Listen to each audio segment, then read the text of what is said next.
আসসালামু আলাইকুম। Hello everyone, কেমন আছেন সবাই? আমি আলহামদুলিল্লাহ ভালো আছি। তো বড় একটা ডালায় করে সব কিছু নিয়ে বসলাম। সব কিছু কেটে তারপর রান্না শুরু করব। আমি আসলে প্রতিদিন এভাবেই করি কাজগুলো। এই যে বড় একটা ডালায় পেঁয়াজ, রসুন, তারপর যে মাছটা রান্না করব ইলিশ মাছ, আলু, করলা সব কিছু নিয়ে নিছি এবং একসাথে সব কিছু কেটে তারপর আমি রান্না শুরু করি। আমার কাছে মনে হয় এভাবে রান্না শুরু করলে গুছিয়ে রান্না খুব দ্রুত হয়ে যায়। তো সকালবেলা চা খাওয়ার পরেই শুরু করে দিলাম কাজ। আর স্কুলে যাওয়ার আগে বাবু স্কুলে যাবে এর আগে সব কাজগুলো শেষ করে নিব। ইলিশ মাছ ভেজে আলু দিয়ে রান্না করব, আর এখানে করলা আলু দিয়ে ভাজি করতেছি। আর ইদানিং এত অলসতা হয়ে গেছে, ভিডিও করতেই ইচ্ছা করে না।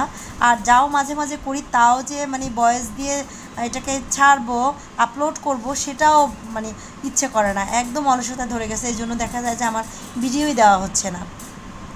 তো যাই হোক, এই যে স্বাধীনের নুডলস রান্না করে নিচ্ছি। ও সকালবেলা এক পিস পরোটা খাইছে শুধু, তো ভাবলাম স্কুলে যাওয়ার আগে একটু নুডলস খাওয়াই দিই। আর এই যে ইলিশ মাছ রান্না হয়ে গেছে। যারা এখন আমার ইউটিউব চ্যানেলটা সাবস্ক্রাইব করেন নাই তারা অবশ্যই আমার ইউটিউব চ্যানেলটা সাবস্ক্রাইব করে দিবেন, আমার ফেসবুক পেজটা ফলো করে দিবেন একই নামে আঞ্জুমস মম। লাইক দিয়ে অবশ্যই ভিডিও দেখবেন। হঠাৎ করে বৃষ্টি শুরু হয়ে গেছে। সন্ধ্যার পরে অনেক বৃষ্টি হচ্ছে এখানে। আর একটু বৃষ্টি হওয়া দরকার আছে, কারণ এত গরম পড়ছে, এর মধ্যে যদি বৃষ্টি না হয় তাহলে সবার অবস্থা খারাপ হয়ে যাবে। ভালোই লাগতেছে, বৃষ্টির শব্দ শুনতে আমার কাছে দারুণ লাগে। আর যদি টিনের চালের বৃষ্টির শব্দ হইতো তাহলে তো সেটা ছিল সেরা। আর শহরে তো সেটা আসলে শোনার উপায় নাই। যাই হোক, তারপরও বাহির থেকে একটা রিমঝিম শব্দ তো আসছে, ওইটাই ভালো লাগতেছে। এই যে দেখেন, খুব ভালোই একটা বৃষ্টি হয়েছে, কিন্তু পুরো রাস্তাঘাট সব ভিজে গেছে।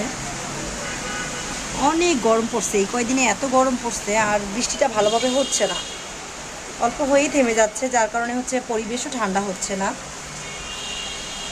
যাই হোক, আলহামদুলিল্লাহ খুব ভালো হয়েছে বৃষ্টিটা আসছে।